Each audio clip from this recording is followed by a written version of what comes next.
bright sunny day. Oh my gosh, we're washed out here. What is that? Here, go turn on the light. That's all right. Well, welcome to the Smarten Up show. We have bright, shiny people. I know. That's okay. You can leave the window open. Like the no. We'll turn on this light here. All right. Well. Yeah, see there. Oh. It's okay. I feel a little dark. I don't know. Okay, just a moment. We are, you're more reflective than I am. Well, I do reflect more than you. Excuse me in the camera there because, you made it dark. I'm more contemplative than you. So speaking of light and darkness, well, we are happy to be with you to hopefully enlighten and not darken. Inform and not darken. Not like the eclipse. Right. We're still on about that eclipse. Yes. So you can find us on lamnetwork.tv, School Pods Canada Facebook page, and Smarten Up YouTube channel. Yeah, subscribe to the channel. We do this every Tuesday, and you can catch all the past episodes. And although we might appear sometimes as if we don't know what we're talking about, I think you're really actually going to get some good information, and that will be helpful. That may be just my great opinion, introduction, honey. Great introduction. Going with what I have. Right. So we really share with you our passion for, families and thriving families and education. We have homeschooled in the past. I have personally been a public school teacher, a Christian school teacher. And we often joke about that Daryl educates adults and I educate children, but there are a lot of similarities. I educate the children in big bodies, is what we say. Right.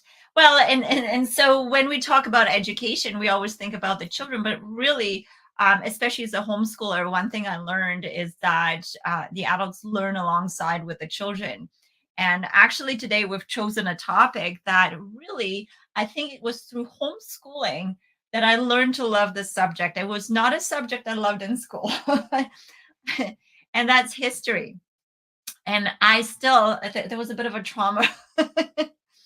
I had the most severe teacher, and now going back, like I grew up in Eastern Europe, and so whenever when a teacher would ask a question, you could put your hand up, but usually we're chosen to stand up at the front of the class and give a full answer. So you were supposed to make sense, sound good, and actually know what you're talking about. And so that was really kind of traumatized me a little bit at the time. So I didn't like history. It was, spewing a bunch of facts and things that we were told. And so when I chose to be a teacher, I was nowhere in the history or culture kind of thing. I became a math and science teacher. So I never really had a passion for this. But as we were homeschooling, I've been able to pick up wonderful curriculums, and through some research and trying to figure out how to present history to our son, and then to all the School Pods kids that have come through our pod, I have found out that I became fascinated because... Well, how could you not be interested in history when it is a recounting of what's happened? I mean, who doesn't want to know about what's happened in the past? Now, granted, there are people who can spoil it for you in the way that they convey it. I mean, I took a history course in my first and second year of university, and my teacher was monotone. He read most of his notes. He was not particularly engaging, but I mean... And you've always been interested in history. I love history. So somebody like that had to kill it for you because you actually had interest. Well, I mean, it didn't really kill it for me. It just didn't make it terribly appealing in that course. Once I got into the books and stuff like that, I was okay. But listening to him, I was just like, oh. But I also remember, I mean, you can do that. You can make anything interesting. You can make math interesting. You can make science. But I remember that back at university, I had a stats teacher, and he was this little short bald guy. He had glasses, he had a beard, and he stood up at the front, and there was probably about 200 of us in the class or something like that. And he would stand at the at the front there, and he talked like this, Yeah. and he would look up at the ceiling, and he would go blah blah blah blah blah blah. And I remember there was one time, I had my hand up to ask a question. I felt like I was training for puppet school or something like that, because my hand was just standing, it was just up in the air. He wasn't even looking at me. And Right. you know what? I don't think I passed the course. I think I had to take it over again because I couldn't understand anything this guy was talking about. And turns out I actually like statistics. Right. So yeah, absolutely. Sometimes it's the personalities, but most often we to make anything engaging, we have to really connect with the child and the person and their interests. And this is, I think, when they talk about child-led education, I don't mean the children decide on day-to-day basis what is to happen in education, but how is it to be approached, and the interest of the children to be incorporated. I That's what I understand under child led. Of course, children will ask questions, and obviously um, those questions could be incorporated into education, but Mhm. child led does not mean the children decide the curriculum for the school year. Let's And learn about video games today. oh What yeah. did we do yesterday? Same thing we did. Yeah, and that's the thing, because children are very much in the moment. Their lives are a limited experience, and so they want to learn about what's them before them right now. And so sometimes a child making connection with history is a difficult thing, Yeah. because they haven't. And this is what I was thinking. Why is it me as an adult all of a sudden am I becoming interested in history? Well, because my life is becoming history. A lot of things that I've liked as a child is becoming retro now. So you're becoming aware that there were real people in the past that you know we call history, but they were people just like us. And so you're Yeah. kind of starting to connect with older times and different times as the times are changing throughout your life. Yeah.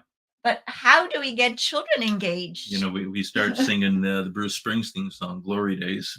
Glory days, right? And so you're dating yourself just by saying what songs you listen I to. know that was from 1984. So some songs nowadays are becoming, like, they're remixing them and they're Yeah, becoming popular again. I know. Well, but that is kind of what one of the examples how we say history repeats itself, right? History is cyclical, and you've kind of read a book on that. Yeah, the book, the Fourth Turning by I'll find out. Is it on your shelf back there? You it see, is on my shelf. we have reference library here, so whenever we talk to you about any topic, we can go. Yeah, it's Neil Howe and William Strauss. And what they do is they talk about these cycles in history and how there's a generation. So a generation is about once every 20 to 25 years. Right. And you have this kind of theme, and they talk about the seasons. So there's four generations, four seasons. You got winter, spring, summer, fall. Mhm. And so winter is a time of cataclysm, usually war. Conflict, yeah. Yeah. It almost feels like we're walking into winter. Well, and if you look at because the last one was what? It was World War II, and that Yeah. was 80 years ago. So you're right on track for another winter season. Yeah. And can you Um, so after the winter season, then you have the time of rebuilding, and so and then you have the time of success, and then you have the time of decline, and then after the time of decline, of course, is when you have conflict again. But you also have a corresponding generation and attitude of a generation, and so And every the generation responds to what the environment, the well, atmosphere that's been created by the previous yeah, one. exactly. And so a time of winter, of course, you have your heroic figures and whatnot. You have the time of, people like Winston Churchill rising up. In the springtime, when you have the rebuilding, it's the time of sacrifice. It's the time of mutual benefit. It's collectivism. It's, Yeah. sacrificing for the greater good. But once that's done, the next generation, and this would typify, of course, the baby boomers, is the summer generation, which is the time of leisure and excess. And that's where the attention turns back to self. Well, self sacrifice is no longer needed. Well, so it's more like the self-actualization, like, and there's a lot of philosophies right now, like self-care and well-being, like looking at the self, and unfortunately that's created a little bit of individualism in our society. Yeah. And it is not a bad thing to really work on oneself to become a better person, but when the focus is too much that way, then we lose sight of Yeah. what's happening in our society. Of course. And this is where also we get, I guess, politically, now what happens is when we're not careful, we start losing freedoms again, and so I think we are at that stage Yeah. in history. Yeah. And so we've definitely, and I think, probably 9/11 was really kind of the entrance into the new winter cycle, and they call it archetypes or epochs. Right. And so for the past 23 years, we have been in this winter cycle, and it's going to culminate, it looks like, now with the situation going on in the Middle East. Of course, we've also had the Russia-Ukraine war over the past Yeah. couple of years. But the problem is, of course, is that each time you arrive at a winter season, it gets worse because the technology is greater and the capacity for destruction is worse. Right. So, Yeah, like deaths in World War I were fewer than the deaths in World War II. well, World And War One was called the war to end all wars, and I think I can't remember the exact figure. Something like 10 million people died in that, and it was a brutal war. I mean, 4 years long, and and the conditions were horrendous. Well, not 20 years later, you get World War II. And no, 21 years later, yeah, it's when not World War that II long started. after. Yeah. No, very unusual. And in this case, over the 6 years that World War II lasted, it's estimated about 50 million people died. Yeah, so we have increased, even though technology is increasing and protection, but also the harm that's being done is increased as Well, well. and of course, you have the dynamic of the technology being used for evil, and so we saw what's happened with the past 4 years, and Well, and actually a lot of the advance in science and technology was due to World War II, because there were some immoral, I guess, experiments being done during oh that yeah, time.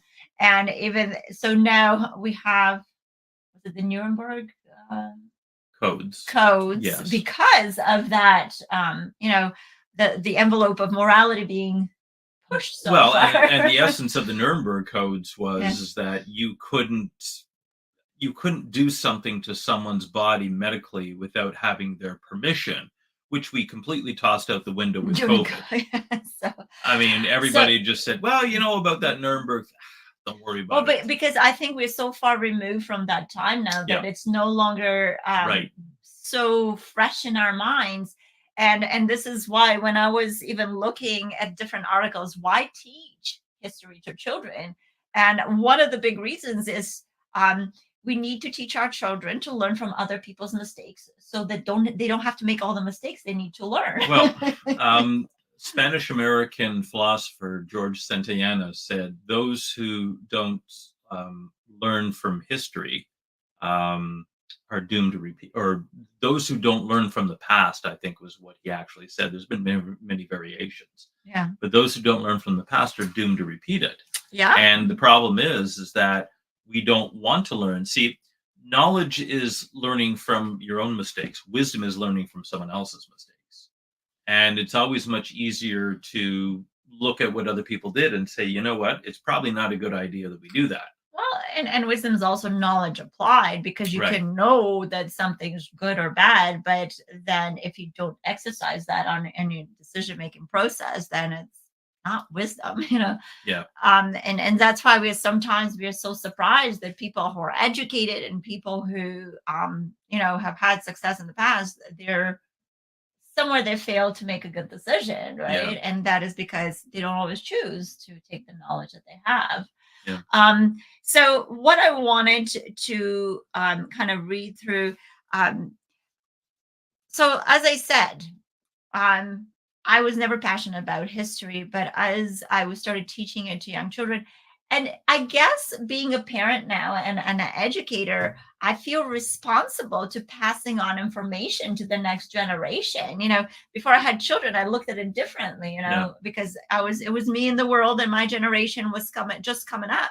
But now my generation has children and we're raising the next generation, Mhm. and what we teach our children is a big responsibility when it comes to history. And also because history is really a warning Mhm. for the future as well. 100%. So yesterday was a significant day in history, and that Oh, yes. in 1912, yesterday commemorated the sinking of the Titanic, Yes. and that was the most infamous, I guess, maritime disaster in history.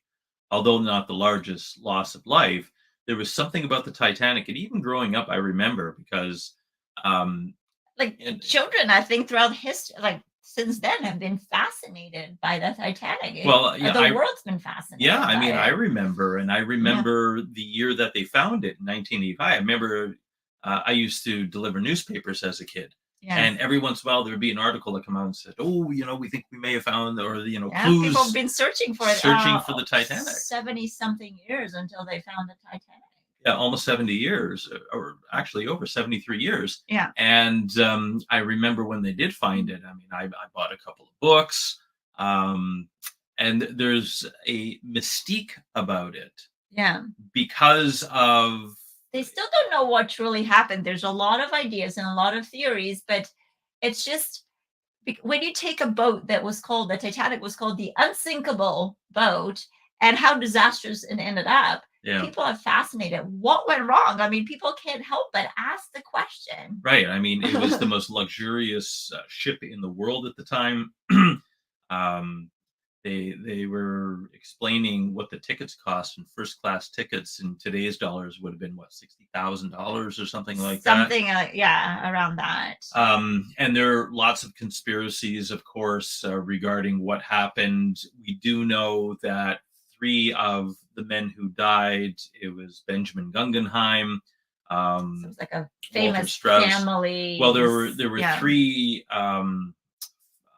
men in, industrialists, high financiers, and interestingly enough, all three of them were against the creation of the Federal Reserve. Um, So yeah, when we look at history, that's why we need to look at history from different sources and different yeah, perspectives and points of view. And that's why firsthand accounts, like people who were part of it, it's important, because as you dig from the different perspectives, mhm. you will find different significance and connection to something else that was going on at the Right, time. exactly, because the following year in 1913 was the creation of the Federal Reserve, which is, of course, a central bank. Now, the US had already had two central banks, and both of them were put mercifully out of everybody else's misery.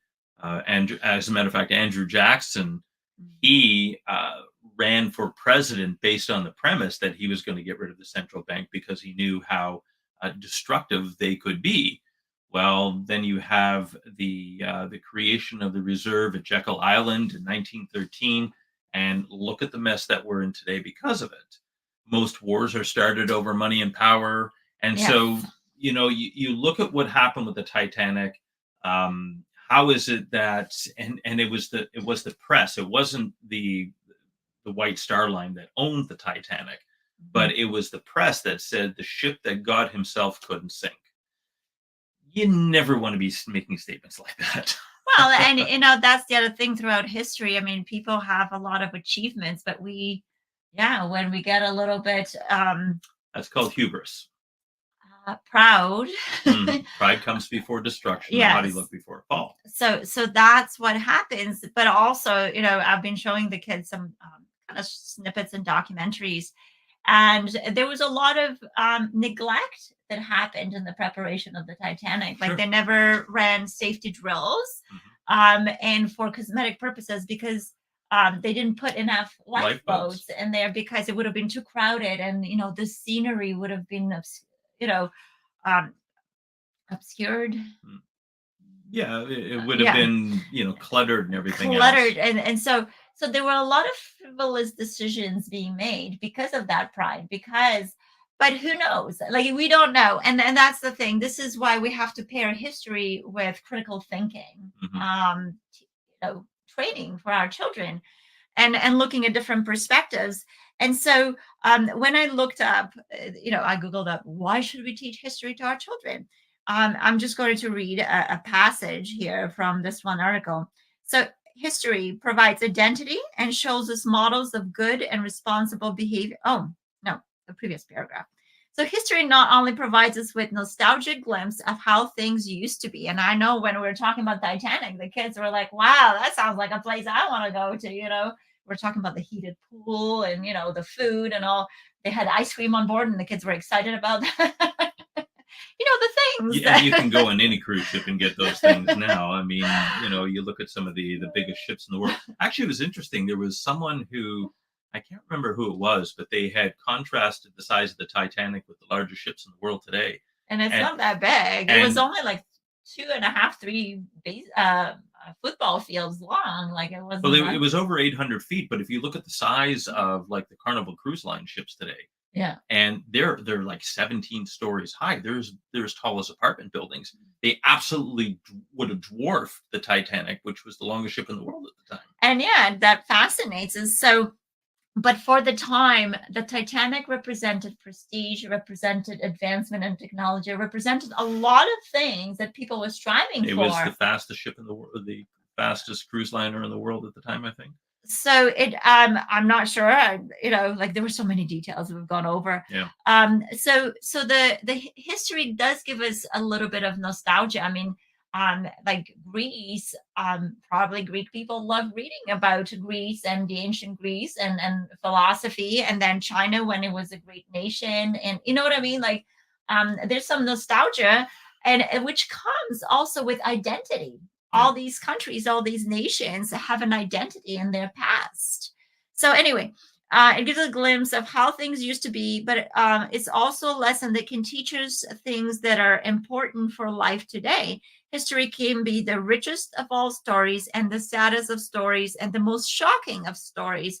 It is a story of all people in all places at all times. And because we know the history, we can decide what may happen in the future. So history also, because of watching patterns in history, like you spoke about this book, we Mhm. can start predicting where we're heading next. Because human nature doesn't change throughout history. It's just the circumstances change, but we Well, react and similarly to there's them. the human spirit works in cycles too. And so there's a reason why God made things the way that he did, in that we go through seasons. That's why we have 1 year, 365 days. That's why we have the weekly cycle. That's why we have the Yeah. monthly cycles.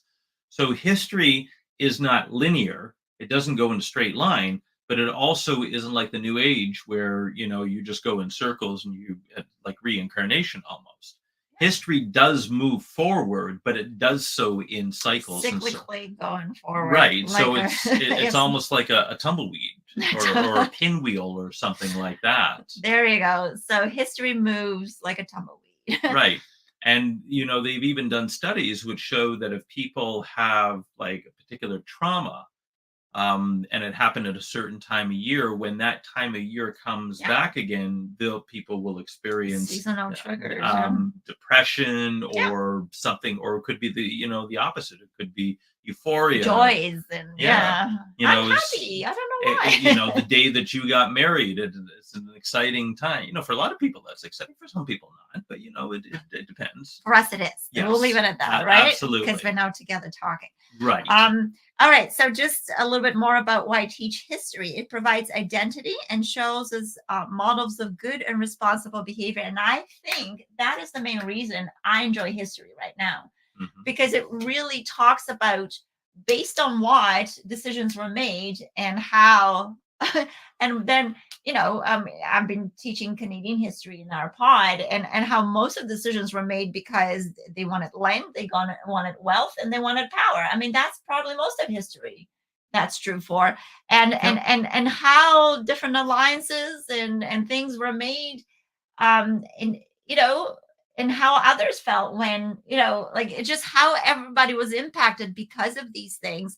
And so morality is very important as you watch how history was handled. Yeah. And so it says, so it teaches us how to learn from the mistakes of others. The history helps us understand how society can change and develop. If we don't teach our children to connect with history, then the consequences for our society could be disastrous. Mhm. And the more we know about the past, the better prepared we are for the future, because we become, by remembering the past, we realize that we are responsible for building legacy for the generations that follow us. And I think that's what I just said when we started the show. I think, to me, history has become more important because I'm preparing the next generation of decision makers, of those who are going to shape history Well, then. and history is fascinating. If you watch historical fiction, like documentaries and stuff like that, just learning about the different things that happened in the past.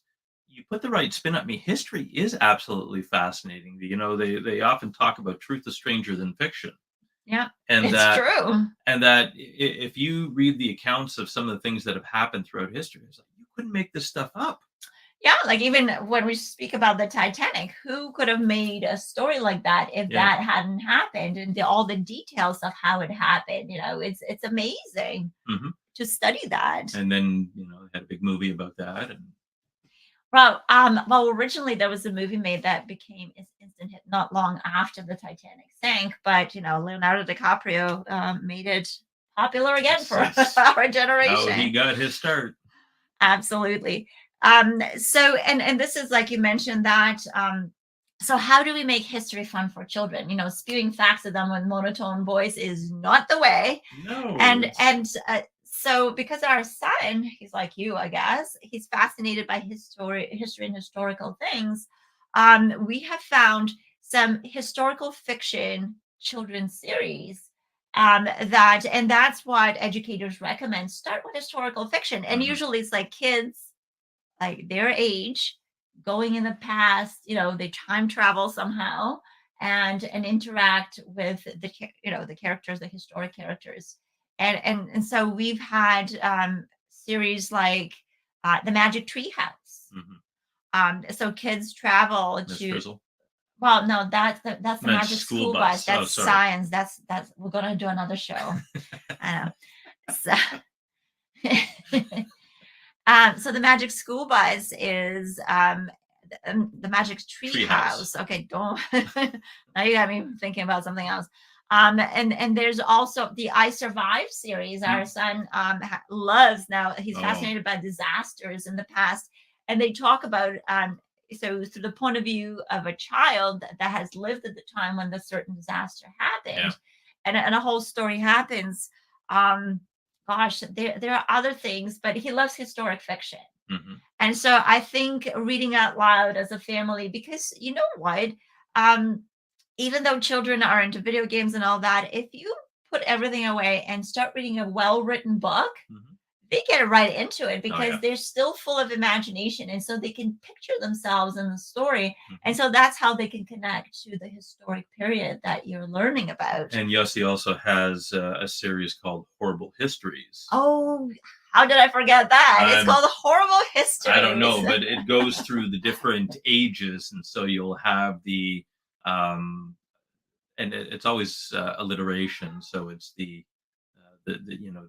Amazing Aztecs yeah, and the Gregorius Greeks or something yeah, like that. and the Like rambunctious Romans, and I don't know. And like no, it's not the real titles. We're just kind of giving you examples. But yeah. so yes, the Horrible Histories. And I would recommend this actually for boys because there are a few facts in there that are kind of like gross and a little bit like not pleasant, but boys go, yeah, there was blood and guts. Yay, that was great. So Yeah. again, Vicious Vikings, yeah, and vicious spike. Oh yeah, and like it's just so then he'll come running up to me and say, did you know? And he'll talk about this, horrendous method of torture that they had and stuff like but that. it's amazing how many things he retains, because when we learn, if there's some emotion, if Yeah. there is something like imagination being engaged and all that, will remember these facts. Well, and I have a personal testimony about that. That I always had this fascination with martial arts growing up. I mean, my father, we grew up in the '70s, so my brother and I, we would go to. My dad would take us to all these Chuck Norris movies, and we loved them because what boy doesn't like, Bruce Lee's favorite drink. Um, so, but where did that come from? And then I remember when I was in like grade 6 or something like that. And one of the things that I had always said is that I'd never seen the movie Enter the Dragon, and that is kind of like the martial arts movie of all time. It doesn't matter how many are made after that. That will always be the standard for the genre. And so eventually, this friend of mine and I, we ended up going, and we watched the first movie. It was Jackie Chan movie, and then the second movie was Enter the Dragon with Bruce Lee. And I'm watching it and watching it, and all of a sudden there was this one scene, probably about 2/3 the way through, and then I got a flashback, and the memory that came to me was my father and I walking hand in hand, and I was 4 years old because it was when the movie came out in 1973, and we're walking hand in hand to the movie theater, and I was like, oh, I've seen this before. And it was, and I don't know how I got in to see that movie at 4 years old. I mean, you watch it now, and you wouldn't be allowed. A 4-year-old would not be allowed in to watch it now. Yeah, we didn't have the same restrictions. No, we didn't. But that experience always developed a fascination for me for martial arts. I started taking it when I was 16, and to this day, I love watching those movies and training myself. So it was that imprint of that one experience that transformed everything for me. Yeah, and so the point is if you make something enjoyable at an impressionable age, you will develop a lifelong experience and joy for them in that. So other things other than historic fiction books, there's also movies, and we mentioned the Titanic and so forth. They kind of rekindled the fascination. Yeah. Because movies are usually dramatic, and so you can connect with the characters, and the people who were a part of that historic event become real to you. Yeah. So there's movies. I would say going to historic sites. I mean, we lived in the Niagara region. There are a lot of forts around here because we're on the border of the United States. Right. And so you can go visit with historic reenactments. You can go to pioneer villages. It's so good to put the children in that environment, immerse them completely into the historic. Yeah, and it's fascinating. I mean, I remember, going to Fort York in Toronto when I was younger. They would have mock battles where people would be dressed up in costumes, and you would want to know about this stuff. I mean, you would retain so much other than reading it dryly in a book and going, well, like if it's a factoid book, right? But if it's like something more exciting and fascinating, and so that's why I even I use several resources to do like I remember when we were studying the fur trade, the beginning of the fur trade here in North America, and so I did a game with the kids. We had the resources, and I put them around the house. The different things that they find, and they had to trade it with each other, and there were certain rules they had to follow. And I remember we had very competitive kids last year when I did that. And there was one that grabbed all the resources, so he had this strategy. Everybody was like, and then they were starting to run out of resources, and the person who grabbed them first, they're like, I don't want to trade with you. I don't want, I want to have the stuff. Starve. Well, that's how it was. And there was a lot of frustration, but you know what? Because of that frustration they experienced, then we talked about why were there conflicts between the different groups, the French and the British and the Native, and how the alliances were made and why they did those to help one another. So it really helped. And even though they were frustrated, it's really stuck. Well, and if you look back in history, some of the settlers, they really ticked off the natives. And there's one story where they just took their land. They're like, we're moving here. Well, they didn't treat them very well. And so the natives said, really, And so what they ended up doing is they essentially starved them out. And there's stories of them Now, having to resort to there cannibalism and is stuff like that. but there's the negative aspect, but there's the positive where the native people and the settlers were helping one another, Yeah. Well, helping each other. that was the pilgrims. Helping each other cultivate the land and knowing what plants and animals were beneficial. I mean, we owe a lot to one another. So there's always positives and negatives in history, and just being able to recreate that in a lesson or an experience, it really helps. And I know that I'm excited now to learn history because of these things, because I'm trying to make a connection. And then I see the situations from the past in my life today. And so I just wanted to go over some resources as well that I use, because as a homeschooler, so we've homeschooled for like 80 years now. And I know one of the complaints of a lot of Canadians, well, a lot of the curriculum is American. And it's true. There are a lot more, well, the population of the United States is bigger than Canadian population. It's almost 10 times. And there's a lot more homeschoolers in the United States. So a lot more of the curriculums are available, but that's changing. And I would urge Canadians to go to the Canadian homeschooler, Lisa Marie Fletcher. She actually has developed her own Canadian history curriculum. And she also promotes, we have a lady called Donna Ward, and she specializes in social studies. So she's a resource for people like me who were not fascinated by history. And I'm starting to learn history with my child. Yeah. So there are a lot of resources of teaching history through Canadian perspective, because again, we want to teach it through the perspective of the nation that you're part of.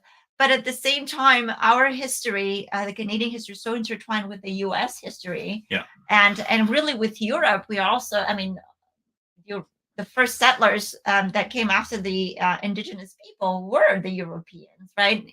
And so we're talking about how the Spanish, the British, and the French were really in this age of exploration, and they fought over territory. And that's why we speak English, French, and Spanish in a lot of the countries around the world, because of that colonization and exploration. So then you throw the Dutch and the Portuguese in there. Well, the Dutch, they came in as well.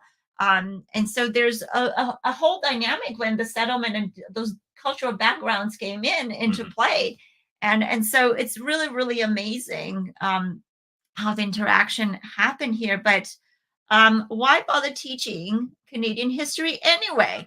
Because when I came, I have to confess, when I came to Canada from Bulgaria, and in Europe, any of the country's history is like over 1,000 years old. Like a lot of the countries are old countries, and I come to a country that's just over 100 years old. Yeah, I mean, I was just reading in the Bible this morning about Paul saying that he needs to go to Spain, written 2,000 years ago. Right. So there's thousands of years of history in Europe where it come from, and so I'm coming to Canada, I'm like, well, what how can you stretch 100 years of history over whatever courses that you have to take? And it was a little boring in school, and I didn't like it. And I kind of fit into this stereotype that people say, oh, Canadian history is boring. No, it's not. No history is boring. I mean, in order for a country to develop, if you understand human nature, that there's always conflict, there's always striving, there's always, we live in a country, or we live in a world where bad things always happen. So you have testimonies about overcoming. If you look at Canadian history and you go back to World War One, Canadians were revered during World War One. You go to the Battle of Ypres, and so a lot of these battles happen in France. And so, and Canada was a very young country at the time. We were like 40 years old. And yet we stood out because of the valor and because of the heroism. Today in Holland, every year, the Netherlands gives, hundreds of thousands, millions of flowers, tulips, to Canada, because it was the Canadians who liberated the Netherlands from the Nazis during World War II. So to say that it's boring, and that's only, Canada was established as a country officially in 1867, but what about the colonization? What about the hundreds of Well, years what of happened? Yeah, settlements? like it was a lot of years of exploration and attempts to settle, and the fur trade was the first. I mean, really, originally, people would come here to the east coast of Canada and the United States for natural resources, Yeah, because tillage land. Europe, the population was numerous there, and they were starting to run out of resources and land and different things. So drove people to start exploring other lands to bring Right. resources from. And so, but eventually they said, well, why don't we just come and live here? Because, well, we don't like the way the government treats us or the religious, beliefs or whatever. We want to be free. So it's beautiful what has happened. So no, history is not boring, but also it talks about, like, if you think about it, if you had that opportunity, what would you do? And we talked about the fact that they came here and they had to ask the government to give them tools so that they can make their own homes. And the British government first, gave some of the first, actually it was the loyalists that came from the southern parts.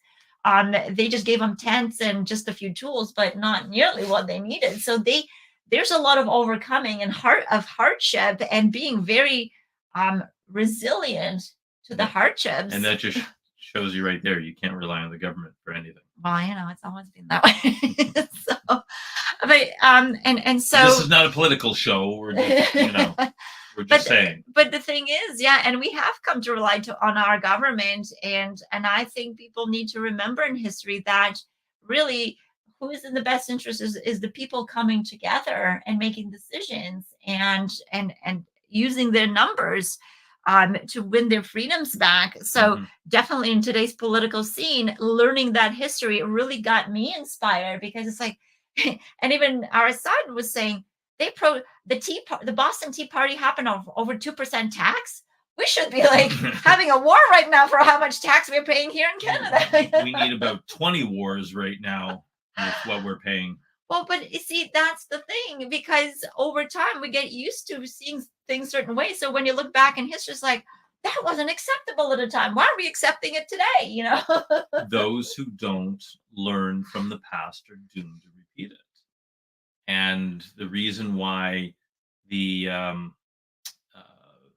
Banking Act of 1913 was established, even though they had gotten rid of two central banks beforehand, was because people forgot.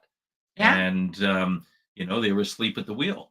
And so what happens is you've got forces that are always, always, always there to take away your freedoms. There are always people in the world that want to take away your freedoms, control you. And if we Yeah. don't know their time, you see, the Bible also, Paul talks to the Corinthians. He says, "We're not ignorant of the devil's schemes." Mm. But if we don't learn history, then we will be ignorant of a scheme. Because, listen, uh, the tactics that they use don't really differ. No. Everything that happened during COVID over the past 4 years, the tactics weren't really new. Technology is obviously a lot different, and they were able to use the mass media and everything else in order to generate the fear that was necessary. But lockdowns have happened before, so this is just Mm. history repeating itself again. Well, and the thing is, in order for us to create free, independent thinkers, we have to introduce children to all those decisions that have to be made in the past, and so that they could be citizens of their country who honor the history. And this is why I'm going to repeat that teaching history gives you a sense of cultural identity. I think we have lost our pride in even being Canadian, Mhm. and I think we need to once more see our country for what it was created to be, so that we can strive to continue doing that in our current time and in the future. Mhm.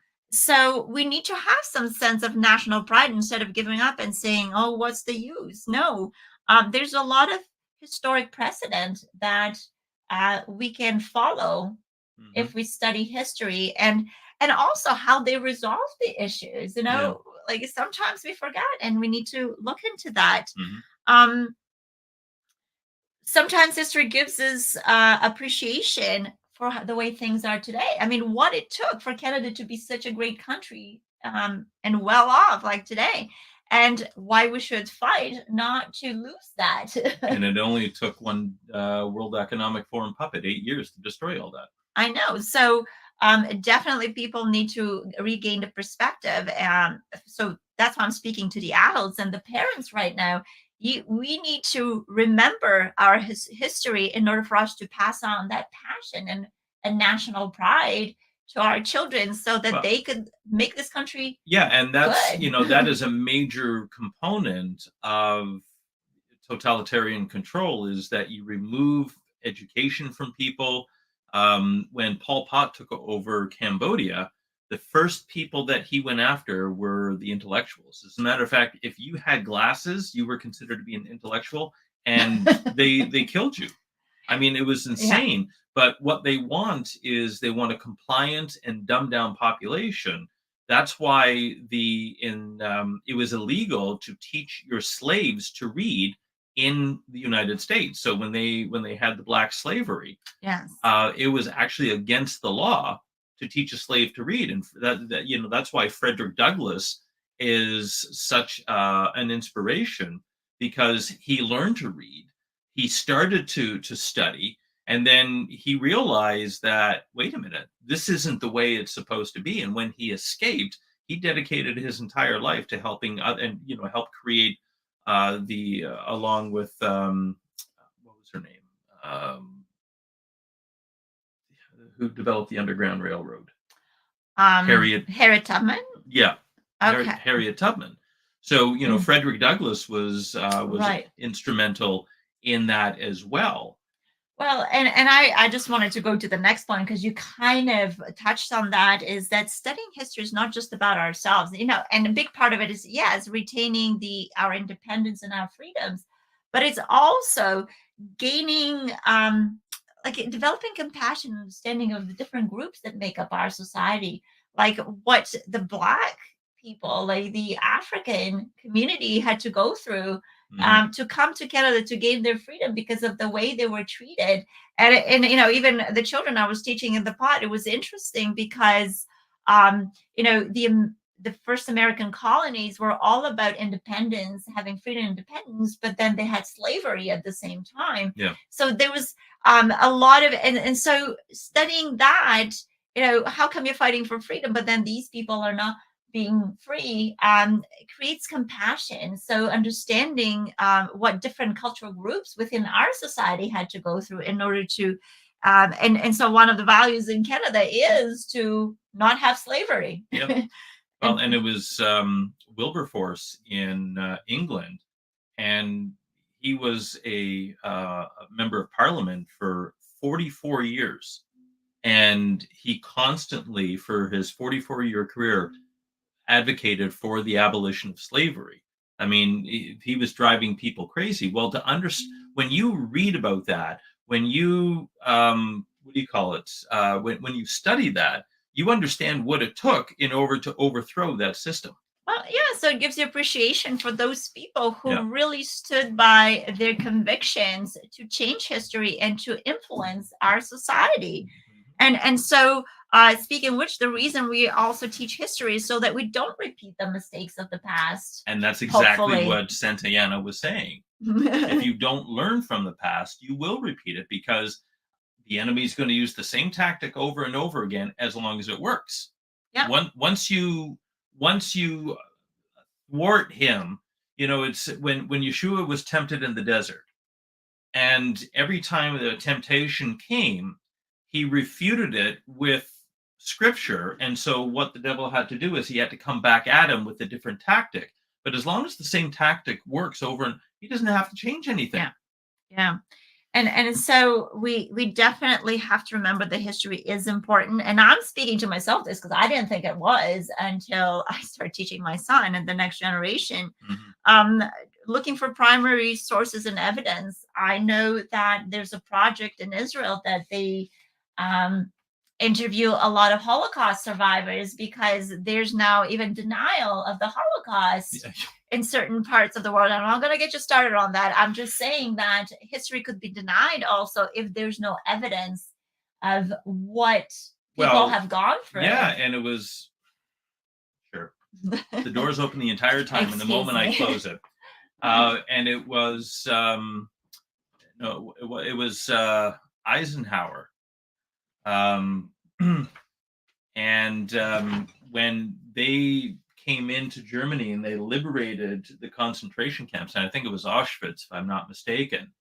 But he said that they needed to take pictures because what he essentially said is that some SOB in the future is going to deny that this ever happened. Well, because like you said, sometimes reality is stranger than fiction. Yeah. And so sometimes there's these experiences in history they're so extreme that you're like, if I didn't see it with my eyes, I only read about it, I wouldn't believe it. So I need to have that firsthand evidence to pass on to generations. And so that's why when you have Holocaust deniers now, they're denying reality is what they are. Yeah. And this has caused a lot of the issues in the world, with Israel now, and why Israel continues to get vilified for what they do, because you have, anti-Semitism is a spiritual disease, number one, because it's not rational. But number two, they're saying that they don't really have any right to defend themselves and things like that, and saying that what happened to them didn't really happen. Well, and so that's another reason to study history, is that societies always change. There's always change, but it changes in a specific way. So we need to also learn cause and consequences of history, because it doesn't change randomly. There's this very specific reason why history changes the way it does and in what direction it goes. We need to see history from different perspectives. Mm-hmm. We need to develop ethics. I think history, if anything it teaches us, is the importance of ethics, because of some of the big disasters that happened in the past is when we suspended ethics. And we decided that, one group decided that they have rights over another group, or like, there's just so much richness in history. So just before we start wrapping this up,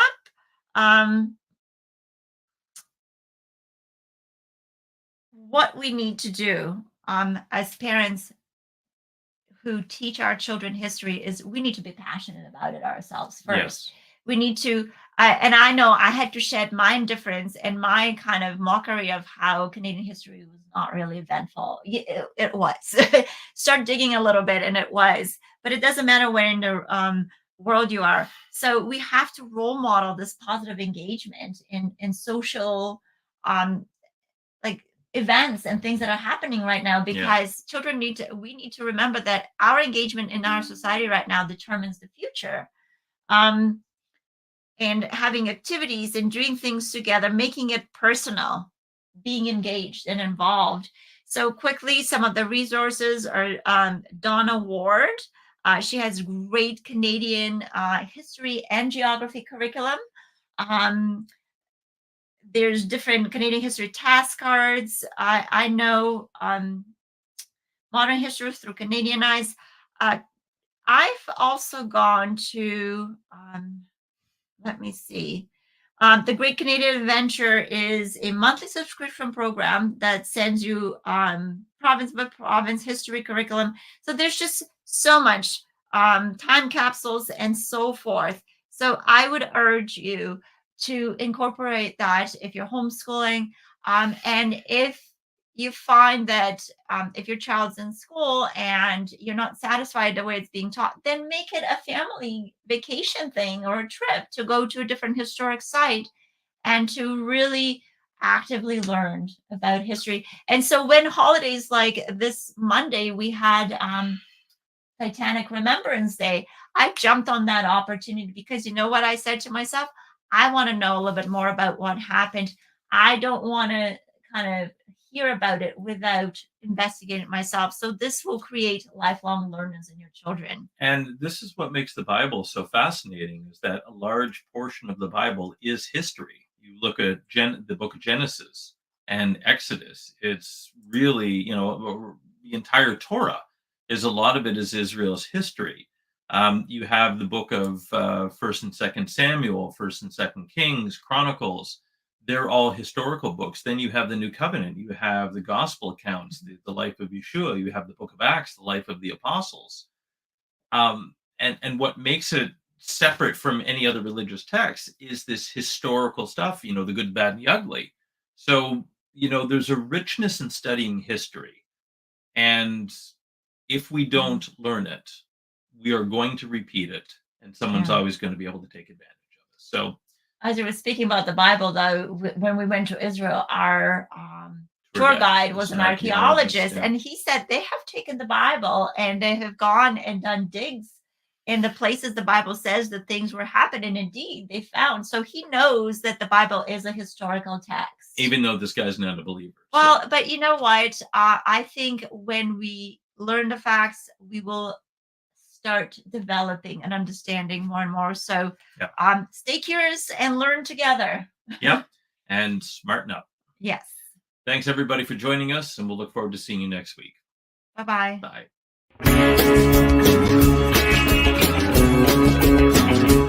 We are richly blessed to bring you what we believe is the fullest, most diverse, yet up-to-date progressive teachings, discussion, and prayer programming you can find anywhere on this planet. Be sure to take the tour of the MessianicLambRadio.com website. I'm Susan Hoogie, thanking you for joining us on the Messianic Lamb Video Network.